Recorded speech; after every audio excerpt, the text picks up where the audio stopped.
Hello everyone. For those of you who are new to our channel here and don't know me, my name is Jason, and today's a really exciting day for me. The girls aren't going to be in this video because today I'm showing off something I've been working on for pretty much my entire life and have been writing for about 8 months now, and it's finally ready. It's my life story. It's called Just to Get Through It. Just to Get Through It, a memoir by Jason Skiss. It's really nice. It's very different having it in my hands rather than just on a computer. But Just to Get Through It is the story of an ordinary life lived through extraordinary circumstances. From a childhood marked by instability and unspoken rules, to service in the U.S. Navy, to teaching English in Vietnam, to building a family and starting over more than once. Jason Skiss spent much of his life doing what many people do when they don't know what else to do, putting one foot in front of the other and trying to get through it. This is not a story about heroes, villains, or easy answers. It's a story about mistakes, survival, resilience, family, and the long process of learning that simply enduring life is not the same thing as living it. Told with honesty, humor, and reflection, Just to Get Through It follows one man's journey across decades, continents, careers, and relationships as he searches for something many people spend their entire lives looking for: a place to belong and a life worth building. For anyone who has ever felt lost, stuck, or uncertain about where they're headed next, this memoir offers a simple reminder. You do not have to have all the answers to keep moving forward. This isn't a book about having a perfect life. It's about making mistakes, learning from them, and trying to build something better. I'm going to take a minute and read you guys one section out of it where I'm at in my read through. If you're curious and you want to read more, you can find it on Amazon. We'll put the link down in the description. It's available in paperback, hardcover, and on Kindle Unlimited. So if you want to learn more about where I came from and how my family got to where we are, you'll have to check it out. Okay, this is a section from chapter 10 called Pressure Finds a Way. We were poor in Pennsylvania. Harry worked all the time, but there was never any money. I didn't understand why then. I would later. At the time, all I understood was limitation. Food was controlled. Breakfast was sugary cereal and milk, no fruit, just whatever was cheapest and filled a bowl. Lunch was peanut butter and jelly. Dinner was predictable. Baked chicken with garlic powder, quote-unquote baked potatoes that had really just been microwaved until they were rubbery inside, and a canned vegetable.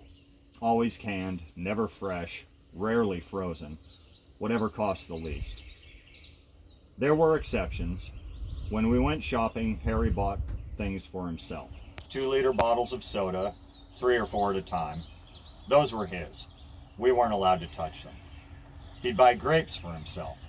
We got apples and oranges, if anything. The grapes were off limits. There were always small items set aside in the refrigerator or pantry that were understood to belong to him. If we touched them, there were consequences. So we didn't. Spring and summer gave me an alternative. The woods around Mine Springs Road weren't just scenery, they were resource.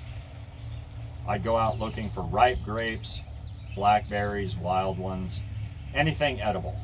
I'd spend hours picking and sucking honeysuckle.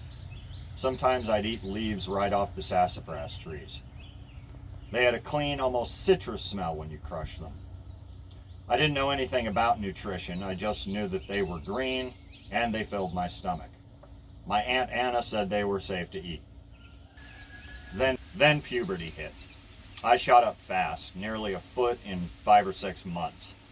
My body was changing faster than our food supply allowed. I was constantly hungry, not bored hungry, growing hungry. The kind that gnaws at you and makes your stomach feel hollow. The growth came with pain. My knees hurt so badly at one point that I missed a week of school because I could barely walk. Growing pains, they called it. but they didn't increase my portions. They didn't add protein. They didn't add calories. So I adapted. In the garage, we kept the dog food. Dry kibble in a bag. I started sneaking handfuls when no one was looking. I'd chew it fast and swallow just enough to take the edge off. It wasn't about taste, it was about volume. It was about quieting the hunger so I could function. I don't remember feeling shame about it at the time. I remember feeling relief. So that's just one little piece of a life that wasn't exactly the easiest to live, but I think I made it through all right. So if you are curious to learn more about where I came from and the things I had to endure, the lessons I learned to get here to this beautiful valley, make sure to check it out on Amazon. If you have anyone in your life who feels lost, is in a bad situation, this book isn't therapy, but it kind of shows that, you know, we can start from crap and not become crap. We have a choice. So, if you've made it this far, thanks for watching. I really appreciate it. If you're not subscribed to our channel, you should definitely do that and check out my wife's videos. They're very peaceful. And thank you for your time.